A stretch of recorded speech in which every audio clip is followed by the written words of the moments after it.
Hey, folks, welcome back to another episode of Living the Noahide Life with Rabbi Moshe Shulman. And we're sorry for the earlier technical difficulties, but that was on my end, I do believe. But I am using a new streaming device that I'm not happy with at this time. But we're ringing out 2019 and ringing in 2020.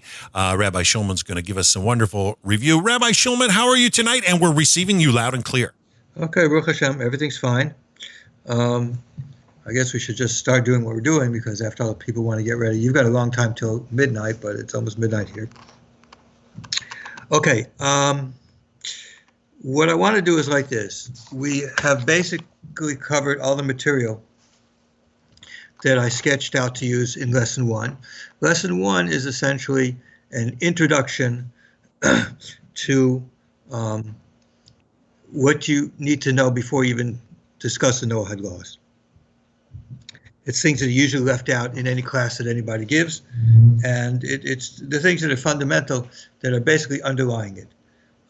So I figured I wanted to get that out of the way. It looked like it took us like well over a month, I think. I think 6, 7 lessons.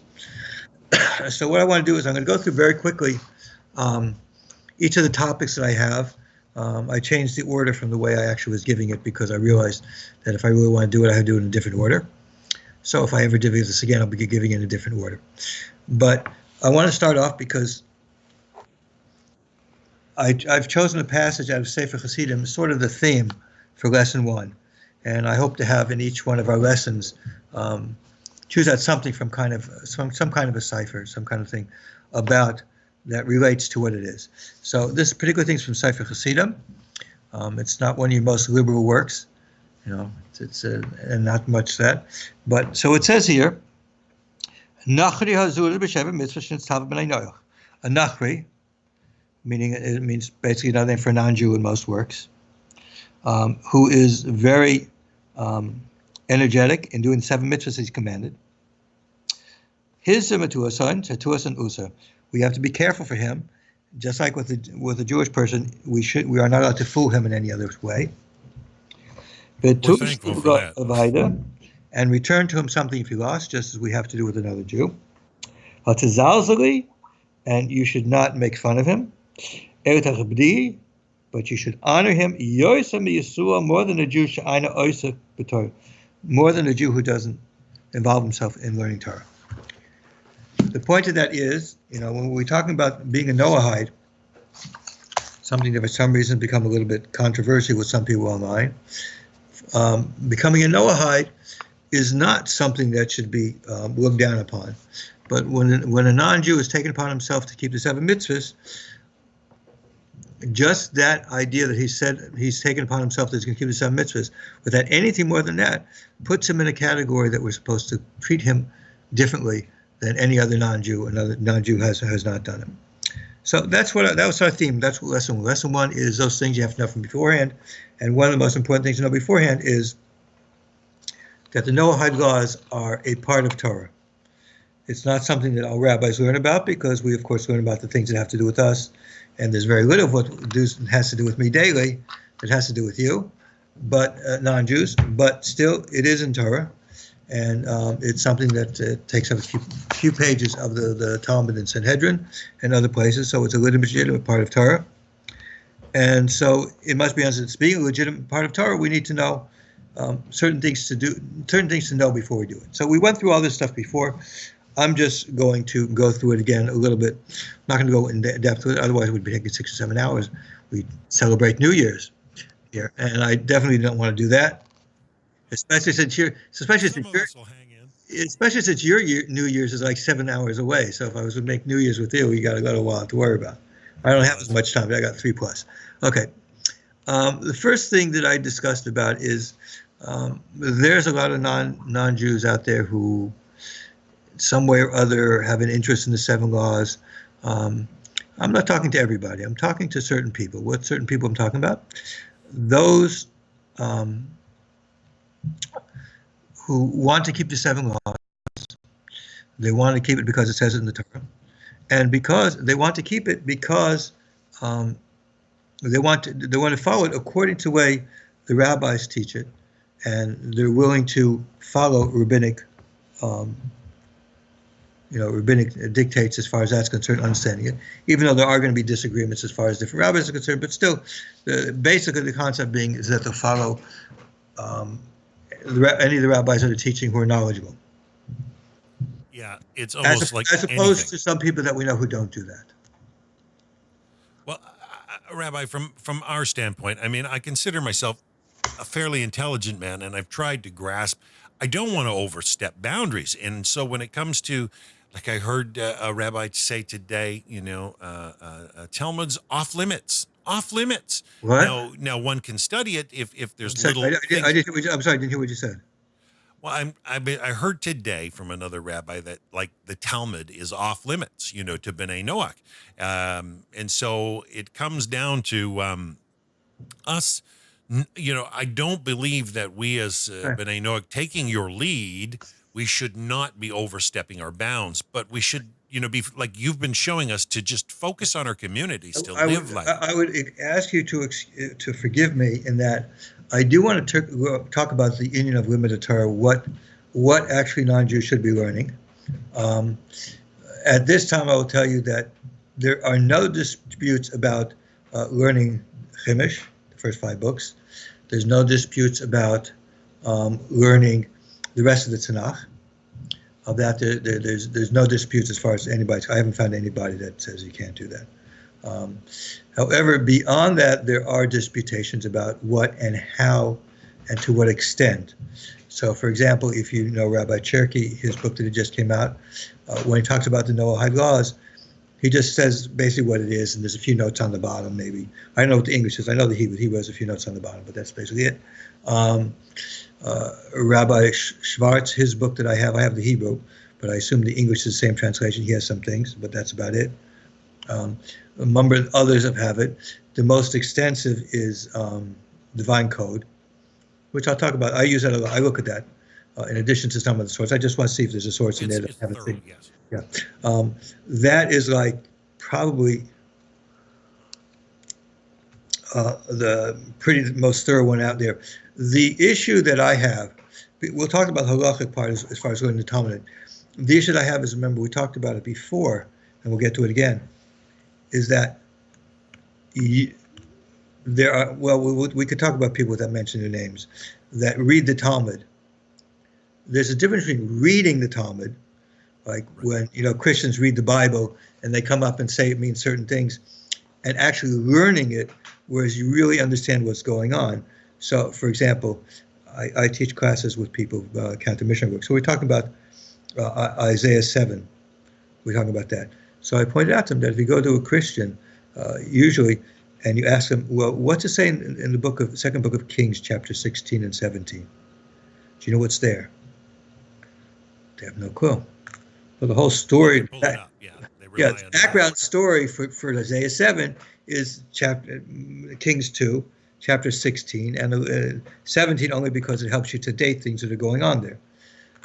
The point that I'm trying to say is learning is not that. We learn. I learn Chumash. I learn the Torah portion every week. I learn it with Rashi, and I learn it with other things also when I get finished with Rashi. There's various things that you do. There's what's learning, reading. Reading is clearly out. How far you're out to learn is a different thing. But what we see is that people, in order to be able to teach and to understand the Talmud, it's extremely difficult. You showed us so many books, yes. Yeah. I know I did that, but again, the point of the matter is I've seen discussions with our friends, and they've done it also. You've seen it. Well, they'll throw you a passage that says in the Talmud, and then they'll show you some notes in this the Art Scroll Talmud, and say, well, it means what this. Well, he doesn't. The person saying it doesn't have the tools to understand it, and the person reading it doesn't have the tools. But if you read the stuff, then you know what the person's saying, and you answer them. It's like it's basically applying your Christian background to Talmud, and Talmud isn't made to read. You have to read the work Eric is. And the same thing, by the way, is with the Chumash or in the Tanakh. There's commentaries. Again, we're going to go into depth. When we go into learning, we'll discuss what the issues are involved in it, because it's not that. You have to remember that the Torah is not like a book. It's not like a regular book. there's the visual part. I'm talking stories. I mean, Abraham, Isaac, and Jacob were real people. They're my ancestors. They were living, something like that. But also within it, there's secrets and there's spiritual parts to it. Also, there's both parts to it. And when it comes to that, you have to recognize that you have to be on a certain spiritual level to be able to understand what's going into there. We'll get to it. Anyway, so as far as I'm concerned, as far as Talmud is concerned, I would not recommend well, I know Rabbi Schwartz says definitely not, but even that in Sanhedrin, where it goes through the laws, the basic things, the Noahide laws, I would also not recommend that for a very simple reason. Yes, you could read it and you will get some ideas, but the statement is a little knowledge is dangerous. And okay, so you read it and then you come out thinking, oh, I know something. Whereas following the Talmud, there's all kinds of commentaries and all kinds of things that come up. I mean, just for example, the question you asked me about your wife having a Christmas tree at home. How do people attack me on that? But I actually wrote well, you heard what it said, and I actually wrote it out as a response, and I gave it to Chaim, your friend Chaim in Israel. Yeah. Right, Turkey. Why? Because it's, it was, well, of course the Christmas tree is idol worship and stuff like that. Well, the question was, idol worship mean? Have you learned all the laws as far as what's considered an idol, what's not considered? And is it within my control? Well, no, it's not the question. That's a different. The issue about control is basically the consequences of it. That's a different thing. But there are things in Shulchan Aruch that you need. That there's a whole bunch of laws about idol worship in Shulchan Aruch, discussing what is allowed, what's not allowed, and what is actually considered idol worship, what's not considered idol worship, as far as the biblical prohibitions of it. And these are not simple things. So if you pick up the Talmud and you see there, well, you're not allowed to worship idols. Well, that's where you get some people saying, well, if his wife, if you were both Noahides, you should not have a Christmas tree at home, obviously. Correct. Because not just that, because the Rambam talks about a new religion, and you are now taking into your house new religious practices which are not sanctioned in the Torah. So that's why you, as two Noahides, shouldn't have it. But if your wife is a Christian, the question is, can you have that in your house? Since it's not an idol and you're not doing anything to the Christmas tree. I mean, you don't do anything. Oh God! I assume that you're not. She asked me to turn it off one time. I don't think turning it off qualifies, but I mean, you don't decorate it or anything like that. Which decorating might be considered part of some kind of a thing like that. So but these laws, they don't seem very complicated to me. They seem to be very simple because I'm used to this kind of stuff. But just picking up the Talmud and reading it, you would know how to apply it. Okay. Exactly. You would get a little bit of knowledge, but the ability to apply it, the ability to understand, well, how is that going to work in my life? If you don't know what it's talked about in all this other works, that's why when you mentioned about learning Torah, Talmud, we're going to discuss about it because that's actually been discussed. There's a number of interesting responses that I've seen on this issue, but in general, the basic rules. If you look around, the rabbis that who write things for Noahides. They write things in a certain manner. They write it short. They try and give you what it is. They might give you a little more information. I think actually Define Code, which is very good. I mean, he was wonderful. It was really, really, it's a phenomenal job that he did. I think the English, does too much. And in some discussions, I've seen people that it does like enough that it can be confusing. So that's the kind of thing. It's definitely weighty and yeah. It's great if you want to, spend a lot of time in. So let's continue what we're talking.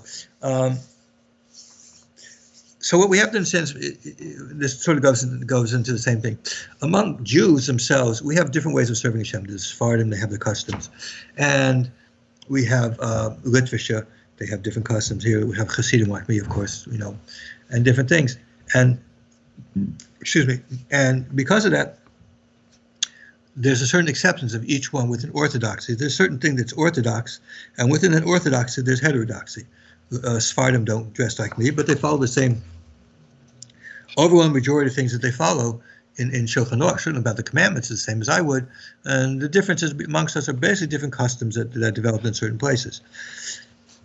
As far as Noahide is concerned, we don't have that. There never was really Noahide movement.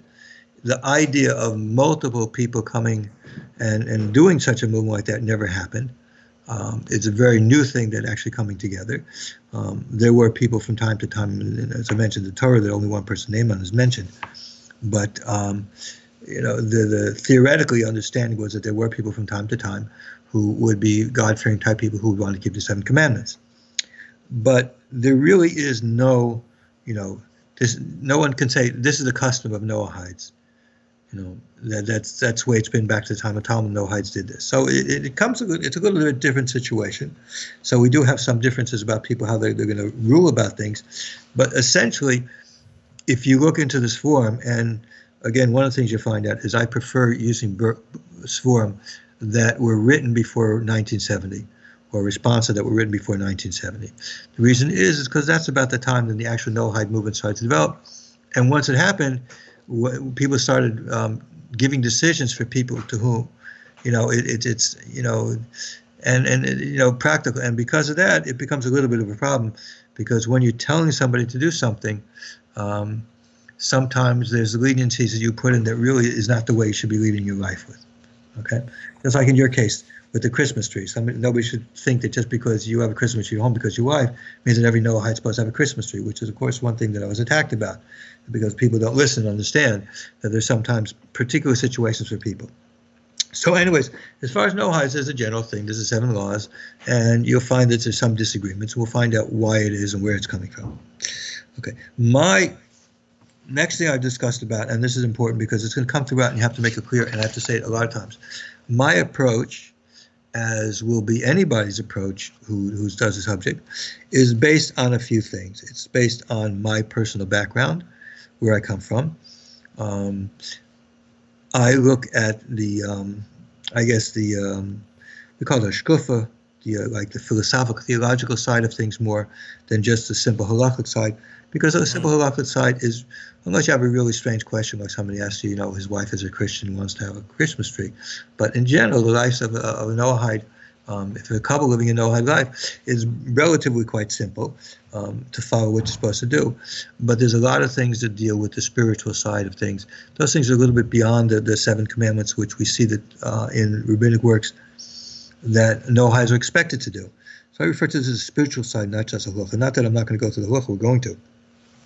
In fact, all these things will be geared around the 7 laws, but I will bring extra things in addition to it. So next lesson, we're going to talk about some of the general halachic principles. Again, something that you don't see I haven't really seen it discussed in any of the English things, whereas in, one of the works that I use the most is from Rabbi Yonason Steif, who died, I think, in the 60s. So before the 70s. Before anything, yeah. He wrote this actually, I think he wrote it before World War II. He was rabbi in Vienna. So it was quite a pure piece. Yeah, it's written with, part of it's written like more, pilpul discussion, and part of it is the second part towards the end really deals in halachic things like, what the real halacha would be in such a situation. So I use that a lot, and especially the sources. So it's interesting. But anyways, what I wish to do, I'm going to be dealing with those more of the spiritual side of things that I've gone back, dealing with moralistic works, because there's a lot of discussion about Noahides keeping things beyond the commandments, for example, what we consider the moral side of things. The next lesson we'll talk about it. And we'll see how we develop. But what I'm going to do is I'm going to bring things up. So the next lesson, when we talk about the general rules, I'm going to also talk about Shabbos and the holidays, where that fits in, because that's going to be related to what we do. But again, what I'm going to be is emphasizing not just the halacha, what's allowed and what's not allowed, but what really affects your life, how your outlook in life, your religiosity, your theological way of looking at things. Things that are a little bit behind, but that are underlying everything. We'll discuss more about that in lesson 2. Very important. Again, my point is I'm going to try to emphasize more the positive parts of life, what you're supposed to be doing, as opposed to the negative. The commandments are basically negative, but within that, there's a lot of positive things like, good character traits. For example, truth. I came upon somebody, was listening on the internet to somebody. They were saying the blessings over the Hanukkah candle, Hanukkah lights. Well, first of all, the first blessing says, Asher Kedushin Mitzvah, who commanded me to do this mitzvah, and basically that's a lie. If you're not Jewish, you're lying. Okay. Bingo. Okay. And then the second one says, She'usu nisim lavosaini, who did miracles for my ancestors. Well, that doesn't mean you either. Okay. So truth is very important. If you're going to say something, then it has to be something that's truthful. So we're going to discuss about truth a lot. Truth is one of the fundamental things. A lot of Hasidic rabbis, their whole Chassidus was based on truth. Fundamentally, but Pinchas Kortzer, and Peshischa, very big line. The truth is a big thing. Okay, and then what we're going to do, I also talked about the issue that one of the things my approach is going to be, I'm going to clarify differences. In some ways, my views are actually more strict than others. Of course, if anybody would read what I wrote about the Christmas tree, they'd went, this guy doesn't sound very strict to me. But Rabbi, I trust your opinion and your studied background, and the point to me is, my wife is a separate person, but we are married and we are one. And so I ask, how far can a person's influence go? I mean, I can't control what's outside of my home. I can't control. Actually, the next lesson too, we will deal with some issues, which actually you will understand why I wrote what I did that way, as opposed to certain things I would write in a more stringent way, and certain things I have to lean into before things. And you'll see what that's when we talk about. There's some basic underlying halachic things that are behind it that every rabbi knows about. I mean, these are like, when you look into any of the texts that from Binnick that are talking about these things all come up. I mean, it's nothing new. Or it's not. Let's put it this way: if it's new to somebody who's talking to you about the halacha, then he doesn't know enough. He hasn't learned enough to know that these are really issues. Things beyond our control pop up. What would be the law if you were hired to murder somebody, or you hired somebody else to murder somebody? Have you violated the Noahide law because of that? Okay, forget it. We'll talk about it later. Okay, that'll encourage you to listen to me next time, because there's a lot of things that you wouldn't think about. Hire a mafia hitman to take care of somebody. Is that actually a violation or not? And we'll discuss why or why not it is. Doesn't mean you're allowed to do it, even if it's not possessive, but it's just saying that why not. Okay, now, the next thing I discuss, and I talk about this a lot, because it's well known. On the internet, there's all kinds of people, and even people who look like they might be religious and know what they're doing. They have a beard or something like that. And they call themselves rabbi or whatever. You do not know what this person's background is. So you have to be very careful. You have to listen if they have agendas, what they're really about. And obviously, if you're going to be dealing with somebody, you have to feel a personal connection. Internet is horrible for personal connections. Okay, you don't really get that. Everybody should agree on that. Yeah. Yeah. And so when you have a rabbi you can speak to, it's first of all, it has to be somebody who's qualified, somebody you respect, but also somebody that you can feel a personal relationship. You see this guy as somebody who's this is what a rabbi is supposed to be like, spiritual, whatever. And not some guy sitting smoking a cigarette the whole time and drinking a beer and then telling you what the halacha is. Might be the halacha is right, but it's not the guy you're going to connect with. Now, we discussed the issue also about Noahide's teaching, and again, the point that I wanted to make on that is that theoretically, yes. I mean, if you want to read from a book like Divine Code or something like that and say what it is, that's fine. But if you start having questions about it or issues like that, you will probably need to speak to somebody, because there's a lot of things that are not as simple. Questions come up like whether if your wife is a Christian and she wants to have a Christmas tree, if you're allowed to do that. That is not actually answered in Divine Code. I don't recall seeing that there. That's a question that you have to ask, because a lot of different issues that come together onto that. The point being that theoretically a Noahide could probably read from the book, Rabbi Charkey's book. You could read from that. But once you start going beyond it, how does that apply to a lot of situations? That becomes a little bit more difficult. Now, next thing is, we were talking about some Judaism basics that you should know as a Noahide. Things that are they're pretty obvious. Unfortunately, again, on the internet, off the internet, people off the internet, these are not issues, but on the internet there's been a lot of confusion being sown by some people. The question is, who is a Jew? Who's following Judaism? Okay. Now, if you're a Jewish mother or the person you converted Orthodox, then you are Jewish. Okay. And obviously, if you're not from not a religious family, you don't find someone who's not from a religious family. They have to prove nowadays. They basically have to prove that they're Jewish. I know in Israel, to get citizenship as a Jew, you have to prove that you're Jewish. Sometimes it's easy, sometimes it's not. So, anyways, now, in order to be a convert today, the law is quite simple. You have to accept all 613 commandments. That doesn't mean you're going to do everyone, because a lot of them you can't do. Some you're not even allowed to do. They're for some for You're not allowed to do. But there are 613, so that theoretically that it's more of a theoretical say that I'm going to keep them. Okay. And anybody who says that they don't want to keep one of them or anything like that, they can't be converted. Even the rabbinic dictum is not allowed to convert. Okay, so we have some people confusing. I mean, I saw that. I should really write about these guys, but I don't know. It gets boring sometimes. You're just such a knowledge base for it. If you don't do it, who's going to? I'd be willing to help you with that. I mean, as far as putting it together, but not. No, I saw on the internet. It was pointed out to me on the internet that our friends say some weird things like. They practice Judaism but not the Jewish, or I don't know, some weird stuff like that. And that's all basically to confuse it.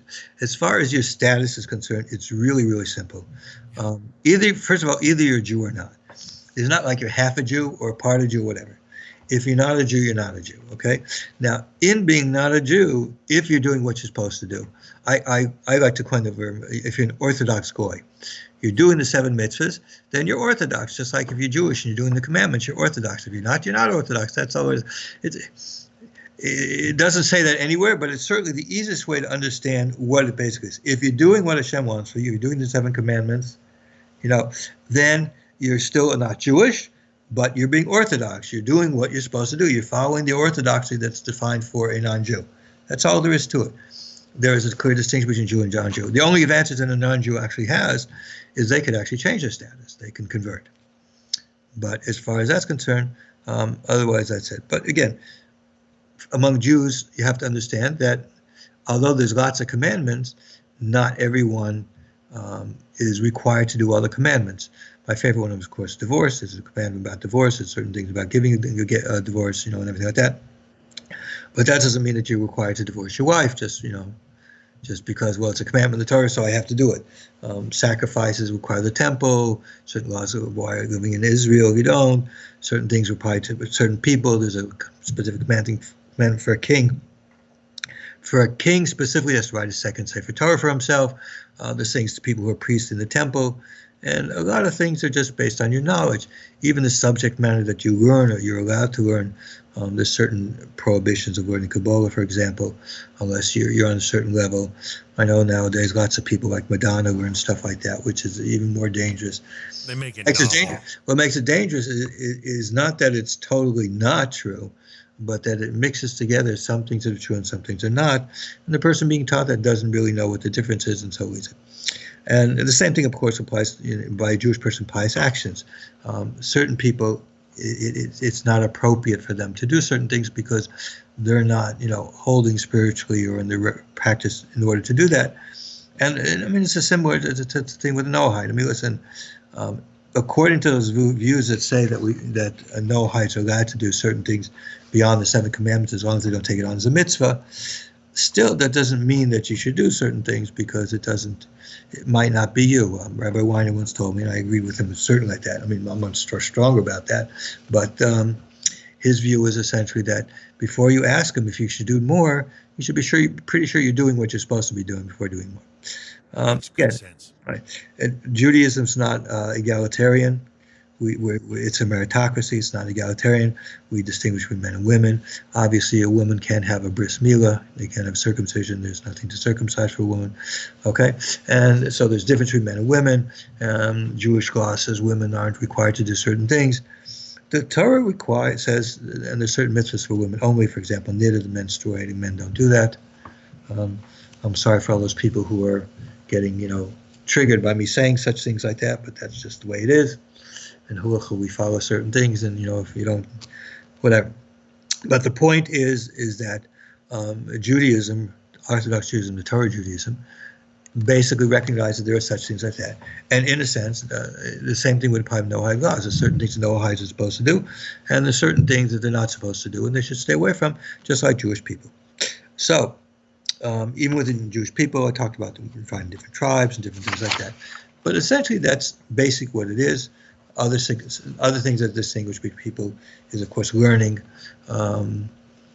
Now, I think I mentioned before, rabbi usually means that you took a test on certain information. Doesn't mean you know how to learn anything. It just means that you passed your test. Some yeshivas actually, people as part of their study do it. Some do it, computers like mine. It's like an extra thing that, you assume to know a lot, and then you just learn that because it's a personal goal. Okay? What's more important, and even among Orthodox Jews, there's a lot of people who are rabbis who never went for a test at all in their whole life. The most famous one I can think of right now is a Chazon Ish. Chazon Ish is considered one of the biggest gedolim. His views on halacha are followed by huge amounts of people in the world, but he never took a test for that because he knew everything. He didn't need to be tested. There was nobody who could test him. So that's basically it. Okay. Anyway, so again, there's certain things that are obligated for a person to think, certain things you have to be careful of. If you do something more than what you're supposed to be doing, rather than it being pleasing for Hashem, it's the exact opposite. It shows a certain degree of personal arrogance, and arrogance we'll find is one of those character traits that one should learn to avoid. Humility is a very big thing. Right. Okay, so then we discussed about the issue of the various names that refer to non-Jews, both biblically and afterwards. Now, biblically, a non-Jew is usually referred to as an oral. Oral mean uncircumcised. I'm sorry, it's very sexist because women don't have that issue, but meaning uncircumcised means the men were uncircumcised. Sometimes they'll refer to a ger, meaning a non-Jew has come to live amongst the Jewish people, as opposed to being a ger who actually converts. You have to see what Rashi says there to know which one is being meant at each time. Somebody who picks up and thinks he knows what it is without looking at Rashi doesn't know what he's talking about. Nachri, we notice that the Sefer Chassidim uses Nachri for a non-Jew in general. He's talking about Nachri there is actually talking about non-Jews who are actually keeping the 7 commandments. So, unlike some people saying that Nachri refers to somebody who's worshiping idols, no, it's not the case. In rabbinic literature, Nachri means anybody who's not Jewish. Anybody who tells you different is basically what we call in Hebrew an Amoritz, which is, I think in English, the best word for that is an arrogant ignoramus, is what an Amoritz means. Not just being ignorant, being arrogant at the same time. Now, in the Tanakh, the word goy is used. There's a difference between the way goy is used biblically and the way goy is used in rabbinic literature. Goy biblically means nations, and it predominantly uses goy and refers predominantly for the non-Jewish nations, although Israel is also called a nation. However, rabbinically, goy refers to an individual non-Jew.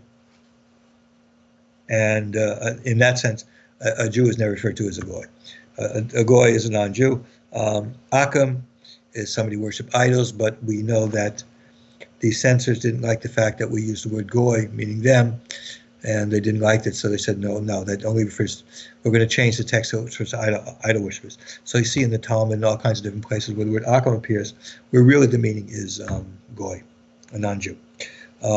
We find a lot of times with I know Yehuda, somebody, I know Yehuda, I know Yeshua, somebody who's not a Jew or not from Israel. Okay? And then we have the word B'nai Noach. B'nai Noach appears in 3 usages, not just one.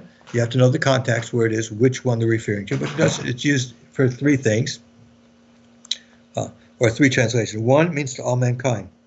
B'nai Noach means all mankind, just like B'nai Odom, the children of Adam, refers to the whole human race. B'nai Noach will be used rarely, but it does, sometimes you find it. B'nai Noach being used for the whole human race.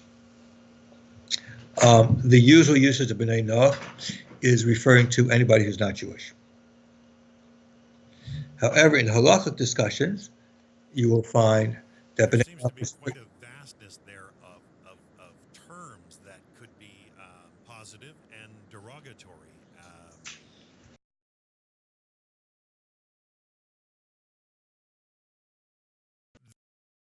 That's one of the reasons why there's a reluctance to say for non-Jews to learn rabbinic literature, because you can get confused. But we know, use what the concept is, and then sometimes B'nai Noach is used as a very positive term, referring to a non-Jew who is keeping the commandments. Rambam, for example, uses it that way, and you find in a number of instances where in Shulchan Aruch it refers to a Ben Noach, because B'nai Noach are considered to be believed about certain things, and makes it.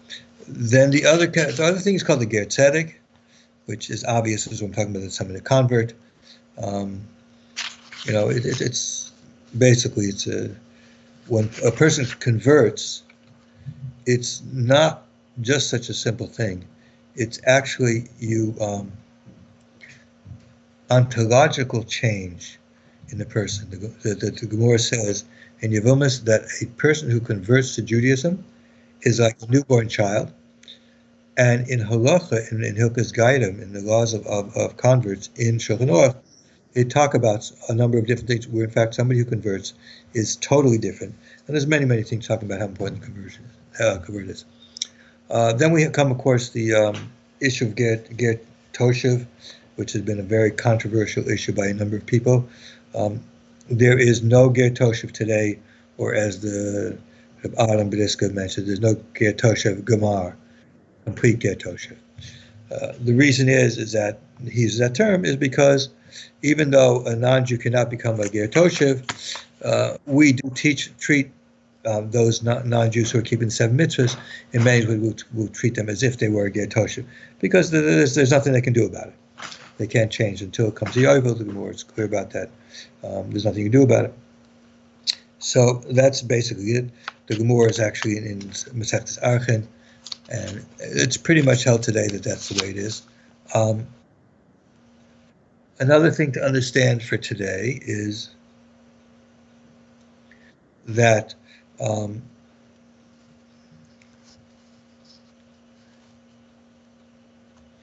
there is something about the Ger Toshev where he accepts upon himself. A lot of the rabbis today will suggest doing it, and there's a very good reason for that today, even though it will not make you a Ger Toshev, because you can't become. What it does is it does change the status of the commandments that you are doing. According to some sources, there's a question as to, even when a non-Jew does the 7 mitzvahs, if it's considered as actually doing a mitzvah as if he was commanded to do, or just doing it because it's the right thing, even though it says in the Torah. But with Kabbalah, once you do Kabbalah, once you accept before Beis Din, before 3 Jewish people, then it takes in the category that you're commanded. It comes like an oath. That's basically it. It's not really such a big thing. Those people use the word ger, and we don't have to talk about it, but those people use the word ger actually cause an extreme amount of problems, and they do it purposely. They have. I have seen people denigrate those people who are converts. One person said the only difference between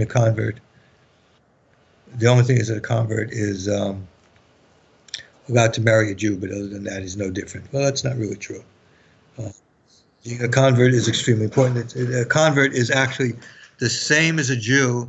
There's actually only 2 commandments that I know of that applies to 2 things that affect a convert, that a convert's forbidden to do, that a born Jew is.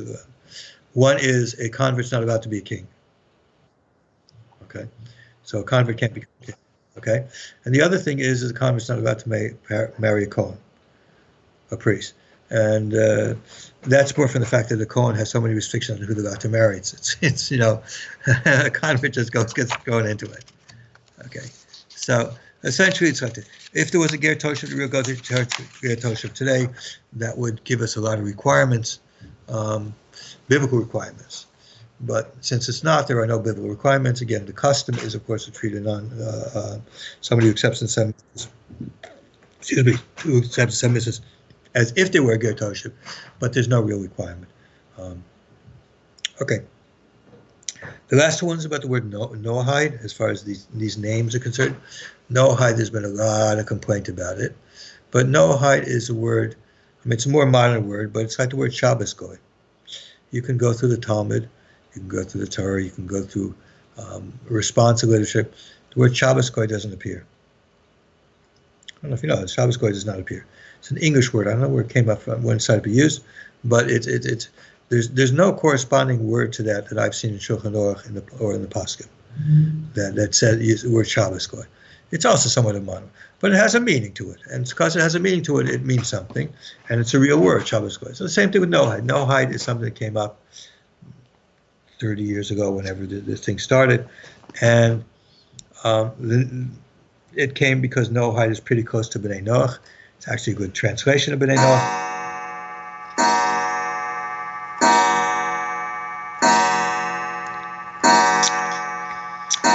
It's pretty good.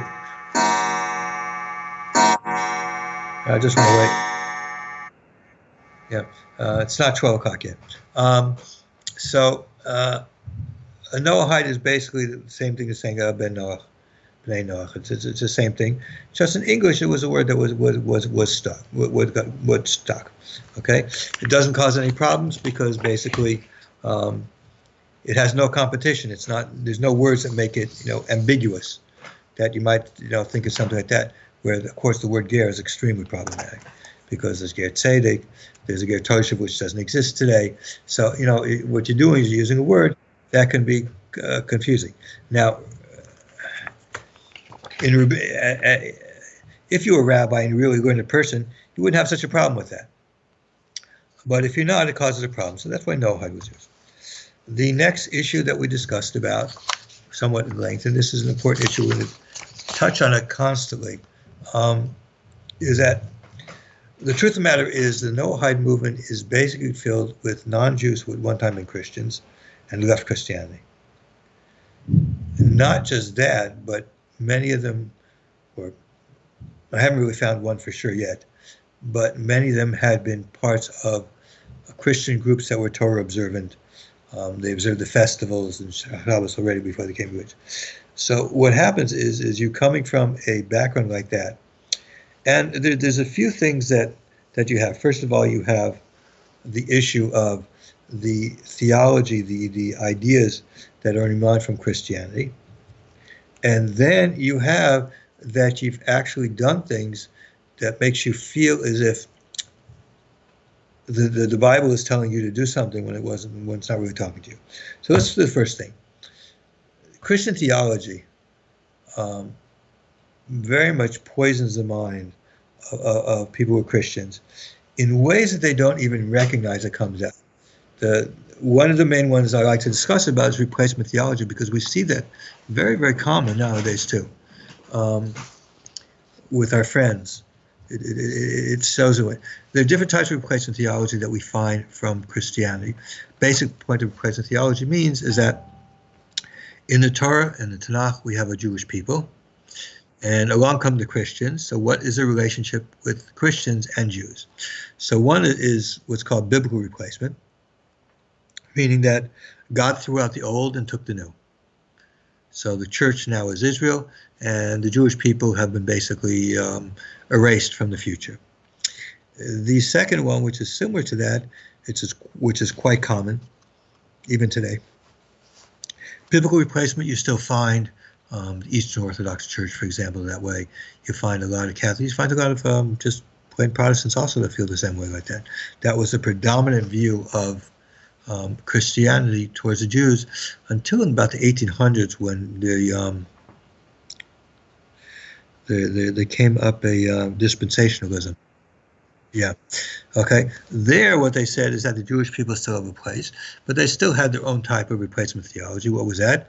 Christianity replaces Judaism. Yeah, the people are still there, but the religion died, and Christianity is replacing Judaism. Now, that was very good, but over the last 40 years, maybe something like that, probably pretty close when the Messianic movement started, there were a lot of non-Jews who started calling themselves Ephraimites, 10 tribes, dual, whatever, all kinds of different names, basically where they would say that the Torah applies not to the Jewish people, as many readings of Christianity. There's been, there's a lot of new scholarship on that stuff that came over the last 50 years. But then, in fact, the Torah is for everybody to follow, including non-Jewish people, and in that, including the festivals. That's where you get the idea that you're supposed to get the festivals, supposed to be the Sabbath, and all kinds of things like the Jewish people. And you'll see Messianics who follow similar sites, and they dress all kinds of ways. I've seen missionaries that look just like they're Hasidic Jews. Also, I mean, there's a lot of things of it. That is another type of replacement theology. Why? Because it's replacing. When the Torah talks about the commandments, the verse always start out, "V'yadaber Hashem al Moshe Laimar daber b'nai Yisrael," which means "V'yadaber Hashem al Moshe Laimar." Hashem spoke to Moshe to say, meaning to relate, "Daber b'nai Yisrael," speak to the Jewish people, and then it starts telling you what you're supposed to do. Everything in the Torah said was said to the Jewish people. Those things that apply to the non-Jewish people are the 7 laws of Noah, and those things are allowed because of that. But these people like the Ephraimites and stuff like that, people think of the lost 10 tribes and something like that, all kinds of things like that.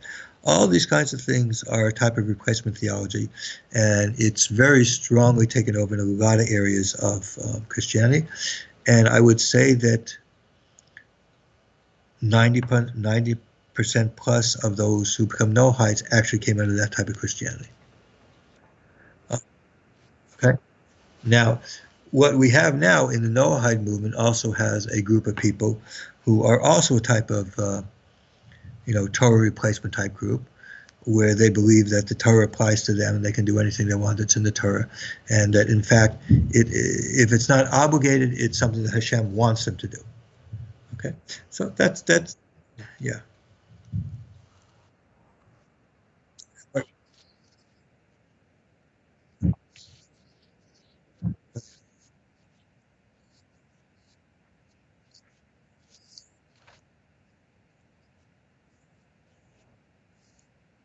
Okay.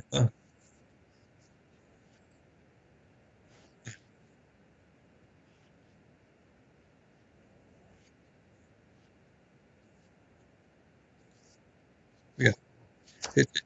Yeah. Right. But the truth from the Torah is very simple. There is a derech for Jews, and there's a different type of derech for Noahites. And each one has to follow their own way. They can't follow something else. They can't be. And if they follow their own way, then it helps the whole. It's like an army. You have an army, you have generals, you have captains, you have sergeants. Sometimes a sergeant is more important than a captain because they know more what to do about some things. And there's people who have right. There's people who have different functions. You've got a quartermaster who bring you things to eat. If they didn't have that stuff, the soldiers would starve on the field. Guys bring ammunition. The guys who do so. Everybody has his job to do, and when you recognize that you're part of Hashem's plan, then it doesn't make a difference to you what job you're doing. You just want to do your job the best.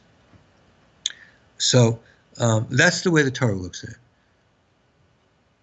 Okay, then I discussed a few other things, that there's a significant difference between Christian think and Torah think, the way Christians think. And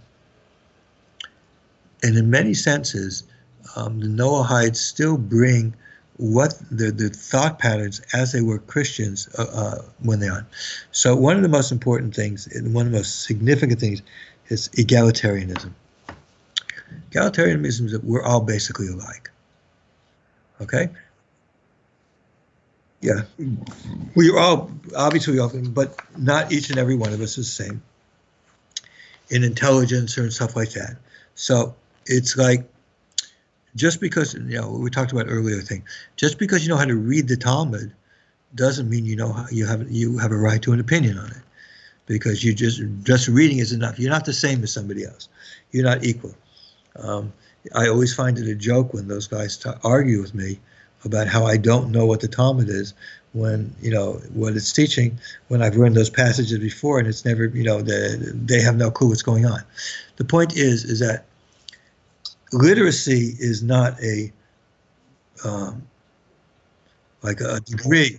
It's not a degree saying that now that you're literate, whatever you read is what it is. There's much more to that. It's not egalitarian. Different, even among rabbis, people recognize that there's some, I got to ask somebody else because I'm not on the rabbi level to do that. Okay. Next is another one that's really big, and we see this a lot: the idea of individual autonomy. I can do it, whatever. I can choose to do whatever I want. It's all right. It's not important. That goes back because, again, remember, Christianity, it's not a religion of doing things. It's a religion of belief. So essentially, right. So essentially, it's like, hey, I have to believe, and whatever I want to do besides that, that's, up to me, whatever I want to do. But it's not really that way. Judaism is a religion where there are certain requirements, and you have to do it. It's not up to what you think, whether you like it or not. That's not what has to do with it. It's not a question of choosing it. There's no such thing as choice. It's a question of these are what the requirements, and this is what things are. Beyond that, there's another point we also remember. We all have inclinations.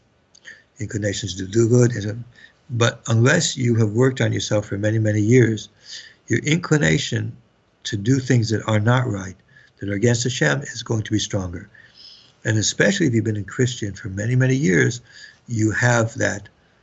And it's something that, you have to recognize, because then when it comes to, hey, I want to do this.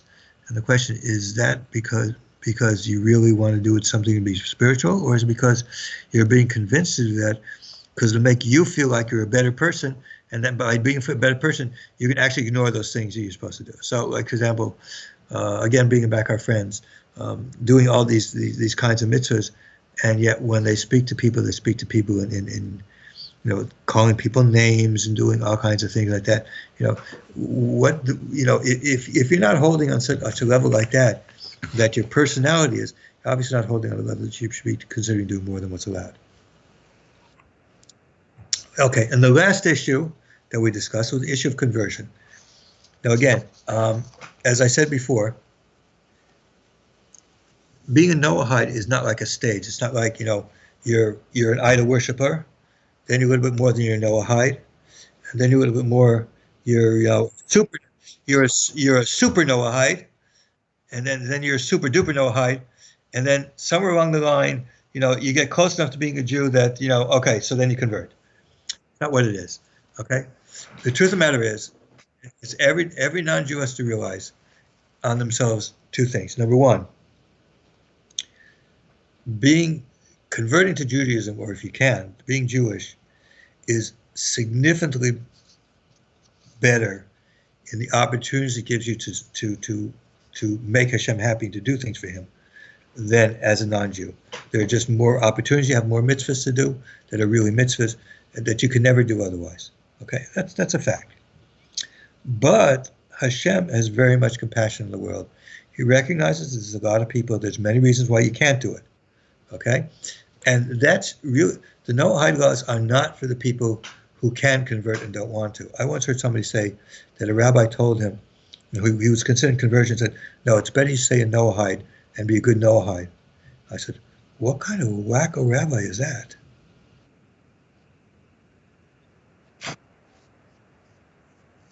No, this guy seemed to be very serious as wanting to convert, and he told him, don't convert, no, stay as Noahide because you want to be a better. And that's not really what it's about. There's no class of people Noahides. It's individuals who are trying to do that, and what's happening is they're getting together and they're trying to to support each other in it. But fundamentally is, if you really do want to keep the commandments, everything in the best possible way, then it's for you to convert. And if you can't, you're married to somebody and is divorced, you live in the middle of nowhere. There's no way you can move to a place to live a Jewish life, because Judaism can't be lived alone. A Noahide, you can live alone. You can live anywhere to be a Noahide. But to be a Jew, you have to live in a community. I mean, I live in a community, there's 3 stores open 24/7. If I wanted to, I can get kosher food anytime I want to wake up in the middle of the night. Right now, it's 9 o'clock. If I got the guy to be hungry, there's 2 stores I can go to get food to eat if I want. And if it's 4 hours from now, after midnight, it's that there's still kosher stores I can go to get food. I'm still hungry. Yeah. Yeah, I'm joking. Where I live, it is relatively safe. There's very few people, but except the case, no, not case. But the point is that Judaism requires to live somewhere, and maybe not able to. Maybe your family situation. Maybe not, don't feel, maybe, like,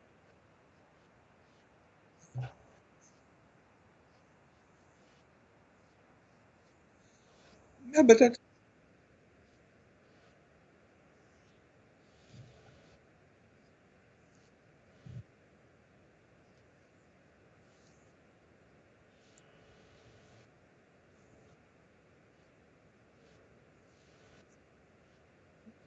whatever. The point is like this. As far as conversion is concerned, this is a very personal thing. The Shulchan Aruch actually talks about there's two stages. The first stage in conversion is you go to a rabbi and say, hey, I want to convert. So the rabbi says, well, you know what's going to happen. You got these people breaking into Jewish houses and they're stabbing people and they're shooting people. Do you want to be a part of a group that there's people out there that want to kill you? And they tell me that. I said, yes, I don't care. Okay, so that's stage one. If you get past that and say, yes, I don't care, then I start teaching the commandments, what it is, and telling you, listen, this is what you'd be required to do. And if you don't do it, this is the punishment you're going to get for it. And this is going to happen to you if you don't do it. Are you still willing? And then after learning then the second stage where you learn, that's what takes so long for people to do nowadays, is you teach them enough stuff and make sure that they're serious about that. But, it's an important thing. But if you see, say, hey, I that commandment's not for me, that's for me. You say, okay, fine. No. So the question is, so what do you do? They, no, that's for you. If that's what's for you, that's for you. But being a Noahide is not a stage to becoming Jewish to convert. Being a Noahide is something that if conversion is not for you for whatever reason, that's what your life's supposed to be. Okay, if if you want to keep the commandments, you want to do more than that, you have to ask yourself, well, why do I want to keep more? If I want to keep more, maybe what I really want to do is I really want to convert, but I'm just being lazy about it. And there's actually the Gemara in Yevumas actually talks about that. And asks the question is why it is that the converts always have difficult lives. Usually, a lot of them, let's say they're wealthy when they become converts, but usually have difficult lives. And it seems that the answer that the Talmud comes with in the end is because they put off converting. Yeah, it was possible. They could have converted. They really wanted to convert. They were ready conversion. There was nothing, but they said tomorrow I'll do it, not today. That's so interesting.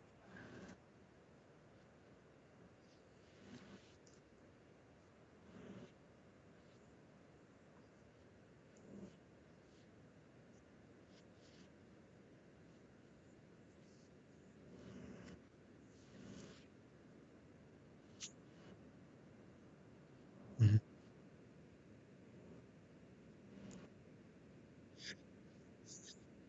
It's like, yeah, I understand. Conversion should not take more than a couple years at most. If you have a close enough relationship with a rabbi in the community, it shouldn't really take you that very long. They just want to see what's going on with you. But if it takes you too long to make your decision, that means it probably wasn't for you anyways in the first place. Okay, really didn't have the conviction. But anyways, that's again. It must be understood clearly that conversion, being a Noahide and converting are two different things whatsoever. If being a Noahide is if conversion is not for you, and that's really what it is. If conversion is not for you for whatever reason it is, it's as simple a reason as you just can't give up, that pepperoni pizza or your Big Mac. Bill Clinton could never convert because he just can't go without those Big Macs. So if that's what it is, that's what it is. It's you have to be honest. You have to be honest with yourself and say, okay, is that real for you? And if it's really not for you, then fine. But if it is for you, and then if you really want to do it, but say, you know what, I'm not going to do it, but I'm going to do everything I could do even if I was Jewish. Then there's something about that that's not going to make you friends, at least not above. Okay, finally, the last thing was talked about different organizations. So I see I'm condensing like 6, 7 weeks into 1 hour. So I'm trying to. Obviously, if somebody's listening and they don't understand every single thing and more, just go back to listen to the first 7, the things on the lesson, each lecture on this lesson, and these things were discussed maybe multiple times. The next thing is about organizations. In general, of course, organizations are problematic. There's no such place in the Torah talking about organizations, but there are those nowadays, and the question is why do rabbis see they're a positive thing as organizations. And one reason, of course, is because there's just a lot of Noahites. And being that there's a lot of Noahites living in a society like ours, and the way the situation is, there are certain advantages. One of them, of course, is fellowship, meeting other Noahites, discussing different problems you have with your relatives that are going to be common and stuff like that, giving support to each other. Just as simple thing as that. Another thing is doing joint activities together, getting out together, going to picnics together, something like that, maybe going together and doing, charity things, getting together to help the homeless, doing things to, of these, certain things that Noahites should do in a way that will, not just for themselves, but can actually attract other people. But the most important thing is what it's not. And it's not a substitution for a church. It's not like, you used to go to church every Sunday and you had your Bible study. You had this. No, it's not for that. It's not to take the place of that. It's only there. It's there as an aid to you in order to live your life in the proper way. It's not there to make some kind of an organizational structure. I mean, I know there's organizations. I'm not sometimes against the organizations. Just have to be careful whenever you have organizations. Organizations start thinking more about themselves and about what their goals are. And, yeah. So anyways, that's what we covered in the first lesson. Now, a short introduction for what the next lesson is going to be. I'm going to take about a few weeks off, for maybe 3 weeks, maybe 4 weeks. We'll see I'm going to Israel for a couple of weeks, so I probably won't even do very much until I come back, because I'm going to be very busy there anyways. I already have a whole list of meetings. Yeah.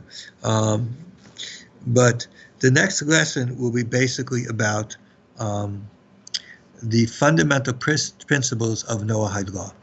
I'm not going to talk about each of the commandments, but what we're going to do is just some general principles that underlie a lot of the laws, some general rules, just a lot of different things that'll make it. If a rabbi tells you certain things are allowed and certain things are not, it'll make it easier for you to understand why you're being told such a thing like that. Again. Most of the arguments I've had about the things like the Christmas tree and stuff, other things that I've talked about like that, have been because they just. No, I didn't. I haven't distributed. I just gave it to Chaim to take a look at it. But it was basically very simple. There's a din in Shulchan Aruch. What is an idol, what's not, and according to what it says in Shulchan Aruch about what we rule an idol is, a Christmas tree is not an idol. It's an object used in it's like a custom in doing something, but a custom is not an idol. Right. So while if you're both people who are Noahides, you shouldn't have it because you're not supposed to follow new religious customs and stuff like that. But if your wife wants to have it, it's not an idol, except you shouldn't tie your shoes in front of it or bow down in front of it. That's about the only thing. And even that's questionable if it's really so much of a problem. I don't think people worship it anymore. There's no question of worship, but be careful. But the issue is, if you would know some of these basic things that are going to come up when we start talking about things,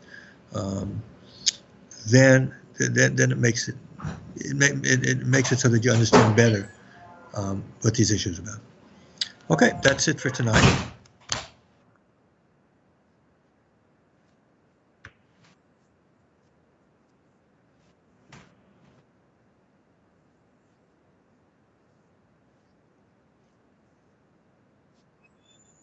Okay.